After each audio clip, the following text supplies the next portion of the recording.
Subtle skills, big results. Welcome to the Ninja Selling Podcast. Welcome back to the Ninja Selling Podcast. Matt and Garrett, we're back with you again, as always. And excited to be spending time with you today as we get started things rolling. As always, if you want to learn more about Ninja, go to ninjaselling.com. If you want to learn more about our coaching program that I oversee, you're welcome to go check that out on there. Just click on the coaching tab. You can search under Ninja Coaching and you'll find us. We have a ton of amazing coaches that are here to help you along your path with Ninja to have the best Ninja business and Ninja life that you can create. If you want to go hang out with a bunch of ninjas just like yourself that listen to this podcast and you have questions you want to ask or things you want to be doing to build your business better, go into the Facebook group. You'll find the Ninja Selling Podcast community. Then on there, you can find your friends. You can post questions in there. And again, continually amazed at how amazing that group is and how it's growing. I do want to throw a little disclaimer in the very beginning of this. We have so many people every day that want to join that group. And there's some of you I let in, and there's some of you that I don't. And the ones that I don't let in, and the ones that I just delete your request, it's because no questions were answered. You didn't agree to the terms of the group. And it is one of the most important things of our group is maintaining a high level of authenticity in that group. I get compliments on it all the time. People reach out to me all the time saying, I don't know how you did it, but this group is incredible. And a lot of it is because we have not let everybody into it. Yeah. I'll just say on that, like, all you got to do is go answer a few questions. It doesn't matter if you've been to an installation or not. And sometimes maybe those questions haven't popped up if you were invited to the group. So you just go back to the group and you can probably see your request there and, type something in. Because the reason why that's there is sometimes there's bot accounts or things like that that come in and spam, and we want to avoid that. That's all it is. We just want to make sure that people have read the rules and everything. That's all it is. Very simple. So we don't filter by the questions. The questions are, what's your favorite episode? Have you been to an installation? Have you read the book? And do you agree to our terms of services? That's it. If those are answered, or if even some of them are answered, come on in. Yeah. I want to have you here. Yeah. So with that being said, Matt, let's jump right in because we have people that are information overload out here right now. Oh, yeah. And information overload in this industry, in any walk of life, if you are overloaded with anything going on, it usually causes lack of action. It usually causes us to kind of freeze up and to not be able to make decisions when you have information overload. And I think it's really important we talk about this right now because I am watching tons of people that are frozen. If you can imagine driving down the street when you come across that deer and the deer is going, do I run? Do I stay? Do I go this way? Do I go that way? Do I go up the hill? Do I jump over the guardrail and go down the hill? And it's just frozen and you're driving the car going, deer, why aren't you moving? Just make a choice. It doesn't matter. You could go back. You can go forwards. Like you just need to not be right where you are. Don't be right there. So, yeah.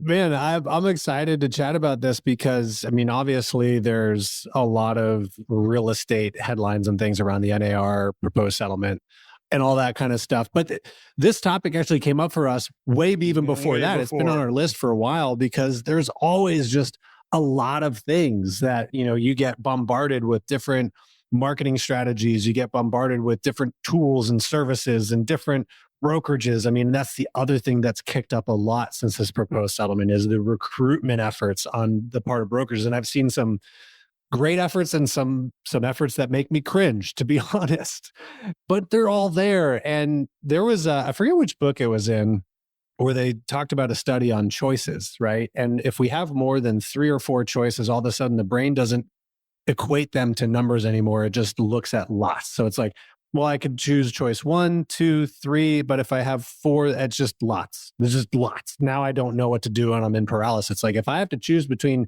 chocolate or vanilla ice cream, I can probably make that choice pretty easily. But now when I go to the ice cream shop and there's 30 flavors, 31 with Baskin Robbins, right? It's 31. It's like, oh gosh, I don't know.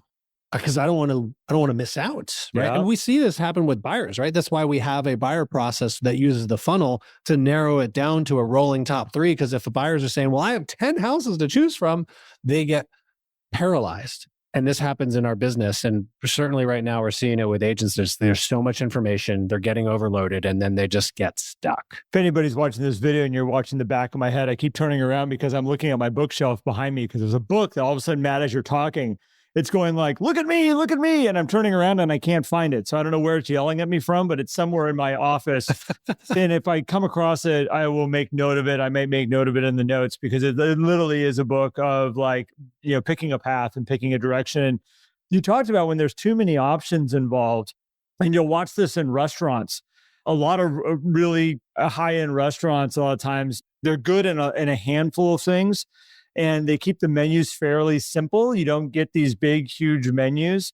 If you go into like a diner sometimes and you open up the menu and there's 1,000 things on the menu and you sit there and you go, well, I don't know. I don't know if I want that. I don't know if I want that. Am I in the mood for an omelet or am I in the mood for a pan skillet, a little fried thing? Like what am I in the mood for right now? And you've got all these 1,000 things to pick from. And for the most part, that does not help people make decisions. And a lot of times companies will go like, well, if we offer them everything, they're going to get what they want and they're going to have the best experience. Where a lot of times when people need to make decisions, they really need, it's like, is it vanilla or chocolate? Oh, I've got 2 options, vanilla. That's the way I'm going to go. I'll enjoy vanilla tonight. That's my option that I got. Yeah. As we are looking at this world that we're in right now, and I think by the time this episode releases, we still won't have any answers on certain things. Yeah, probably not. We're still all kind of speculating what this is going to be, what this is going to look like. Be really careful as we're doing this, because I'm watching companies and leadership and boards kind of throwing ideas or like discussions that are happening around the water cooler of what we think is going to happen and what this might look like. Some of them are educated guesses and ideas. Some of them are total shots in the dark about what this is going to look like. I keep talking to some people and I'm like, oh, that's interesting. And the more I talk with others about it, I'm like, that doesn't actually work. That's not how it's probably going to be. Doesn't make logical sense. But this information, Matt, bringing it back to this is this information overload that we're all in right now. We all have access to the settlement. We can all go read that. We all have access to other things that are coming out, news and media. We have a lot of our boards are doing special meetings. We have a lot of our offices doing special meetings, as well as the educated agents of our office that are telling us how we think this is going to play out.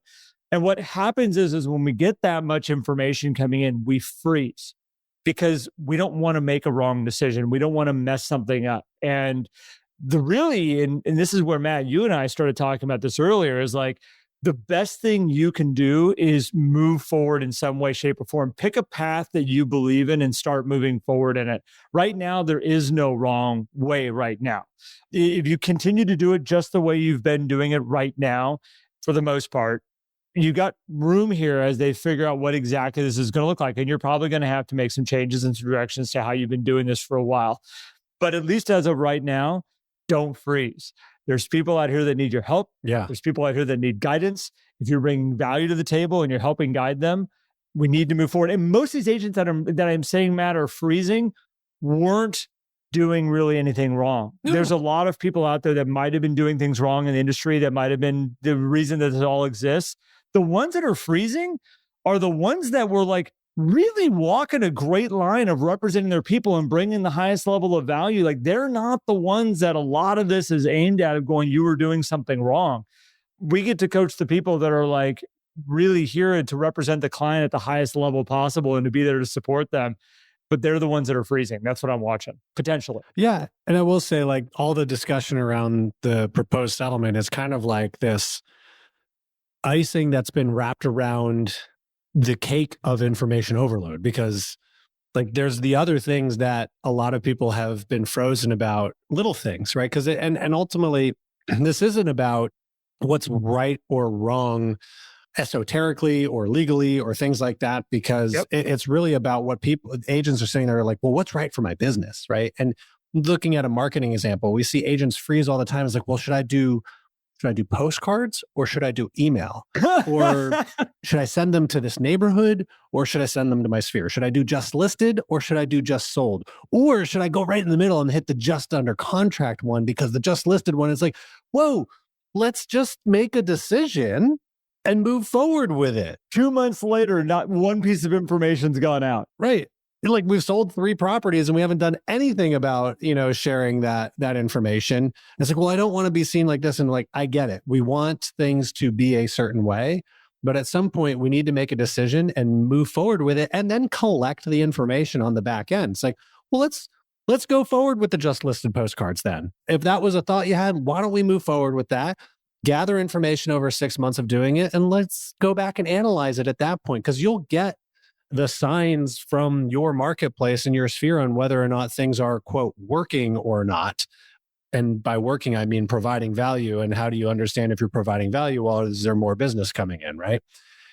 That's where I see paralysis happen. Now you add this, whole settlement and like, is this going to change the industry and everything? Which gets people going, oh, well, now I have to wait until I fully understand exactly what I need to say before I go through another buyer consultation. It's like, no, make a decision of using what you currently have. If you're going to choose to go the path of using a buyer agency agreement and using it a certain way, choose that path and go forth and see how that works out. Get good at it. Figure it out. Yeah. Figure out all the details. Ask questions. Learn from others around you. There's huge opportunities right now if you can choose a path to say, okay, I'm going to move forward with doing this. I think it's super valuable.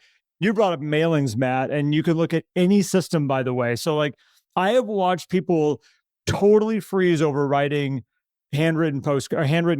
It's like, all I want to do is write handwritten notes. It's like, great. And so it's like, good, start writing them. Well, what stationery do I use? Do I use colored stationery, white stationery? Do I put my initials on it? Do I put my business information on it? And at the end of the day, I don't care what you write it on. Write a handwritten note to somebody that's heartfelt and meaningful, and make a powerful note out of it. Yeah. I don't care if you write it on a Post-it note and stick it on their desk at their office. Write a handwritten note to somebody. But we get into this freeze over, well, who qualifies do they qualify for a note? Yes, they qualify for a note. But what if there's a better person out there that I should be writing a note to that I'm not writing a note to? Then now I'm like wasting my note on like somebody. It's like, maybe I need to look into my database and find like the best group of people.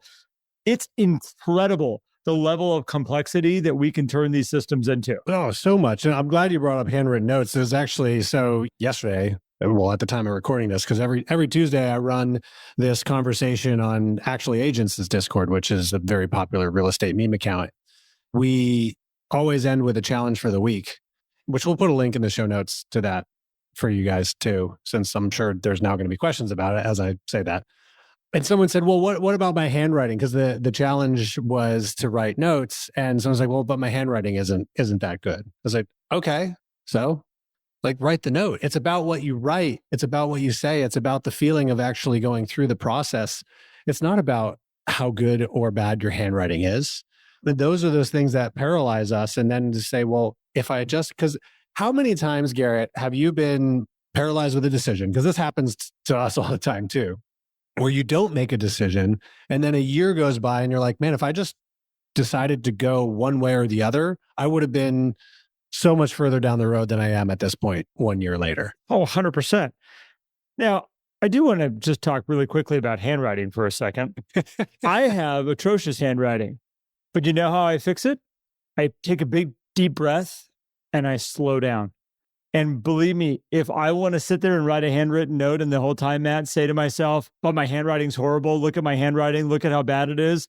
Believe me, what happens is subconsciously, I speed this whole thing up and I go, see, look at that. Oh, the affirmation going the negative way. I can barely read it. Just like to prove a point to myself about how bad my handwriting is. And if I just slow down, actually have really nice handwriting. I can make a wonderful thing, but I can also make it look atrocious. And I'm just going to encourage anybody there. If you hear yourself going like, oh yeah, my handwriting's bad too, slow down. Just take a big deep breath. But these are the things that we paralyze ourselves on and we make these grand decisions on. And I will tell you, we have a person in our life, and I'm not going to call them out, that Matt and I have both talked because we both received notes from this person. And we have talked about how their handwriting is really, it's really difficult to kind of work with. At the same point, the nicest notes. Like when you actually get a chance to read it, both of us had made comments to each other separately about how nice the notes are from this person. The best. It's okay. Yeah. I've been lucky enough and blessed enough to receive a lot of handwritten notes. And outside of that person, there's another person in my world who sent me a lot of handwritten notes who does not have what the arbiter of great handwriting would say is good handwriting. And sometimes it's hard to read. I've never gotten a handwritten note going, oh, I hate receiving this. I always look at it as like, I am so excited to receive this note. And because I can tell the passion and energy that went into it. Because here's the other thing. If you don't have, quote, the best handwriting, by actually going forward and writing the note, someone's going to be like, man, despite that, they still wrote me this note because it was that important to them. That's a really good point, Matt. Like, did they know that their handwriting might be a little bit, believe me, we've all seen other people's handwriting. We know. Like we know what we're good at and what we're not good at, but that doesn't change the energy and the message and the intention of moving forward with something. Handwriting is an interesting thing because it really is like a fingerprint. It's like that we can make all kinds of judgments. And we're one of those things that we're way harder on ourselves for than I think others are on us. So much. We just look at it as, oh, that's somebody's words and we're reading them. And yeah, there's some that are like, you're like, oh, this is really difficult to read. Very rarely, though. Most of the times we will take our time to figure it out. But it's like a nose on your face. It's like a fingerprint on your finger. It's like this is just kind of like... Are you saying that I have a big nose? Because I do. I'm just... What was that? Are you saying I have a big nose? I mean, I know I do, but... When you turn your profile like that next to your bowl behind you, yeah. It's the horns. It's the horns. So I think that, again, we're way harder on ourselves, but this all goes back to the amount of information paralysis that we get into as we tried to do something, as we're trying to figure something out, that we just stop. And I've had lots of people ask me, because I always have projects going on and I always have things that are going on in my life. And a lot of times people go like, I would be so afraid to do that because I don't know how to do it. How did you learn how to do that? And my answer always is, I learned a long time ago, I don't need to know how. I need to figure it out as I do it. I learn more figuring out as I do than I do sitting down and trying to be educated about it before I start. Now, there's a lot to be said in that about learning modalities, and I get it. There's some of us that are kinesthetic first, and then we're audio, and then we're visual, and you can flip those around any way you want to. I am somebody that has learned just to go and say, you know what? I'm going to throw myself into this, and I'm going to learn so much as I go through it. If you walked into my house right now, I'm missing walls. I got wires hanging out all over the place. And I have people that come in and they're like, what are you going to do with all the wires? I have no idea right now. No clue. But I can either not do the project at all, or I can figure it out along the way. And I want to encourage everybody, as you're going through and you're learning and you're adding in all this stuff, you can easily get into paralysis and information overload. I mean, I can go and do a lot of research on this and go like, oh, like, I don't know how to do that. So I am stuck here. I'm not even going to touch any of this. I'm just going to walk away for a little bit. I could have been doing that for days and days and days and days and months and months and months and months and months. Yeah. Talking about what I'm going to do. And this is your opportunity to take action. Yeah, it is. And I would say there's two things that I find helpful for me if I feel like I'm in a state of information overload, right? And one is to just write down what questions you have. Like, all of this information that's coming at you, what are the questions you have that are holding you back, right? Or what are the statements that you are, quote, acknowledging to be true that are holding you back? Like, oh, I don't have good handwriting, right? Like, write all these stuff down. These barriers. If you can read that's helpful. Yeah, if you can read your own handwriting when you write it, maybe type it out. Sorry, I couldn't help. What in the world was I trying to say here? But I like to write down, okay, well, what's really going through my head? Because the reason why I'm probably the step one of why I'm probably having trouble moving is because I am not giving this information a place to be deposited for now. Because it's like if you try to go into a room and move all the furniture out at one time, it's all going to get stuck in the door and now you're trapped. So let's just take them out one by one and just put them in a place, write them down so that, okay, I don't have a solution for this stuff, but at least it's out of my head so I can think about what I need to take action on. And the next is to set a deadline for moving forward with something. So it could be saying, okay, you know what? One of the top 5 things I'm going to do today is I am going to write 2 notes and stamp them and get them out the door without fail. That's the number one thing I'm going to do so that I can consider today a big win, right? It could be like, today's the day that I'm going to get that email newsletter finally drafted. And it could even be, I'm just going to get the template done. I'm going to go do this. I was talking with a client the other day who was saying, ever since this certain thing occurred that took away a piece that he was used to using for real estate reviews that was just always there for him, which no longer is. It's like that kind of had put the brakes on real estate reviews. And I said, so why don't you ask yourself, what was that piece for you? and then give yourself a time block to go find what's the next piece that you're going to use to replace that. And he's like, yeah, because everything else about the real estate review is fine.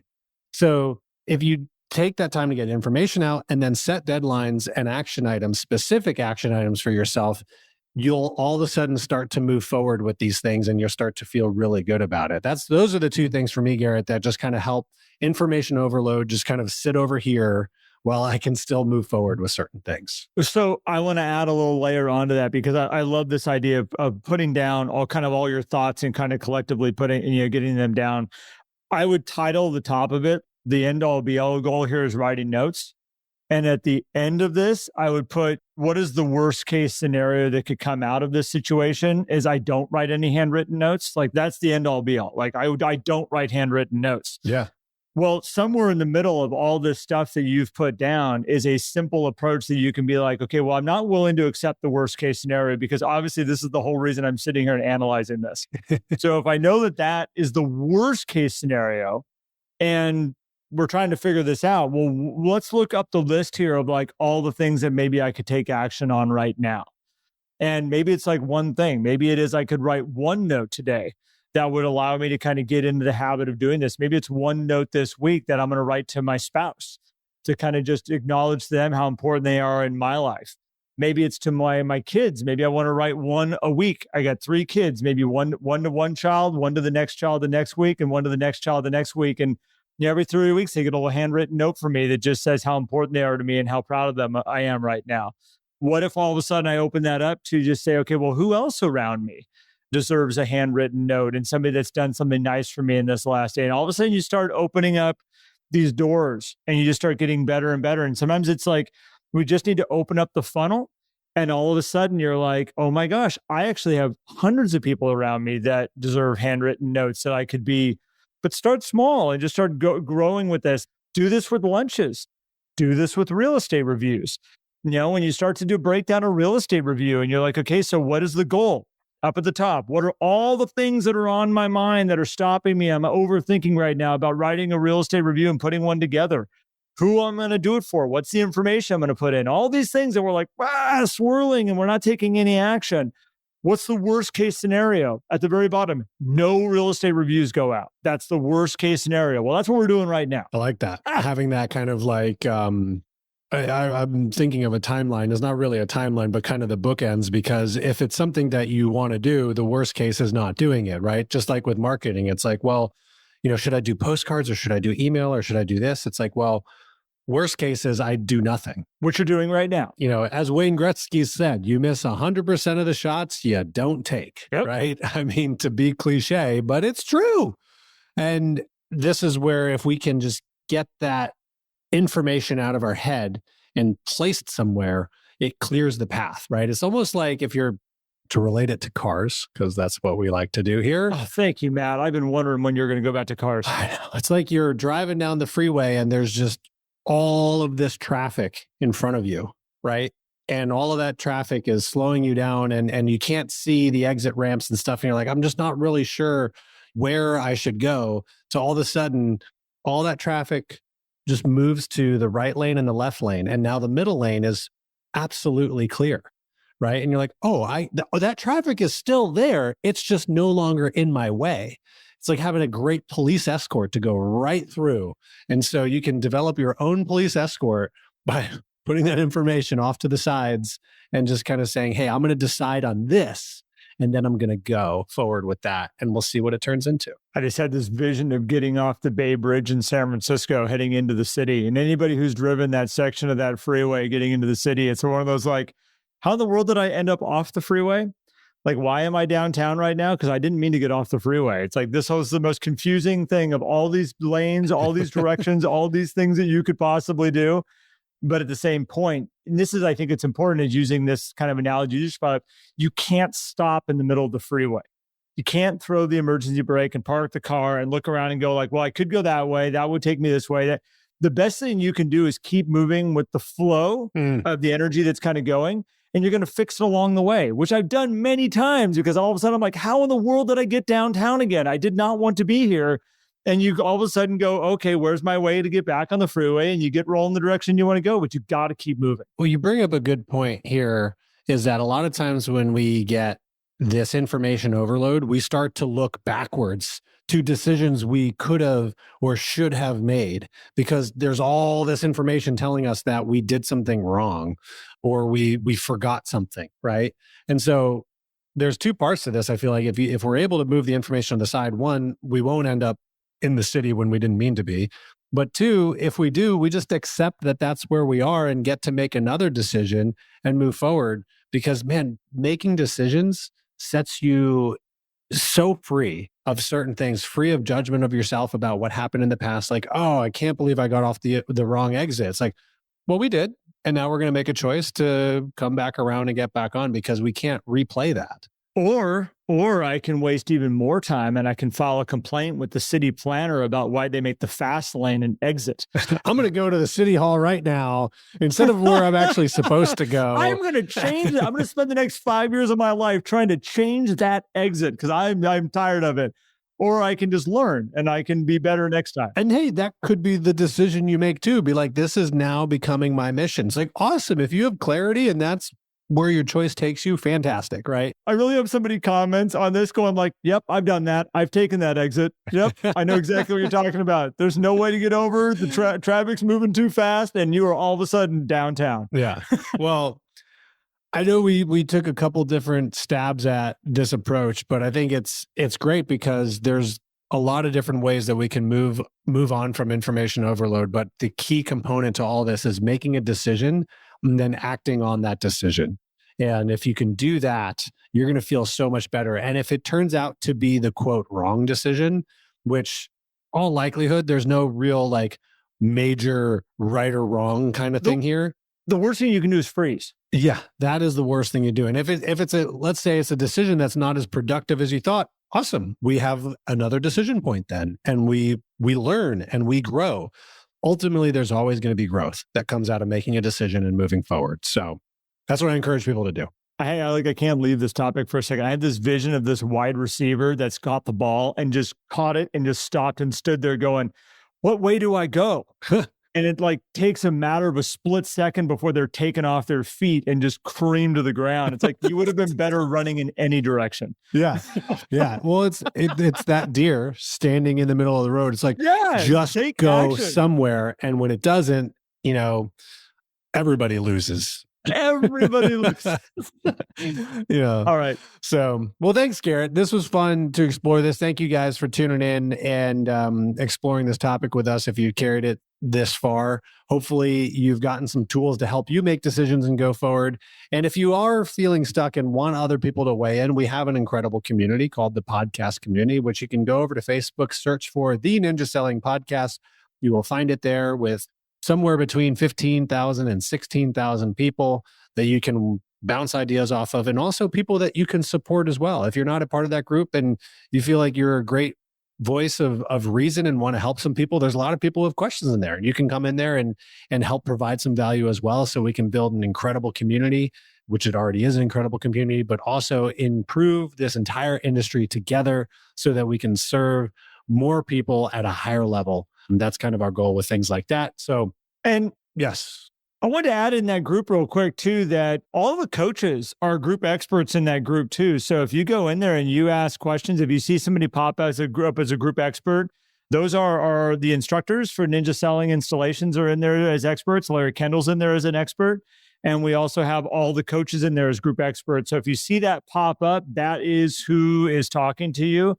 And they're roaming around in there too. They'll help answer any questions you have as well. Yeah, exactly. So it's a wonderful place to be. And if you are new to ninja selling and you want to learn more about what that is all about, highly recommend you go purchase the book by Larry Kendall, and also check out ninjaselling.com, where you can learn more about the 4-day installation and also coaching, where if you are looking for a one-on-one experience and someone to be right there next to you, your ride or die, to help you through this business and through everything, like, we're here for you. So check us out all there at ninjaselling.com, and stay tuned to this podcast because there's a lot more coming at you.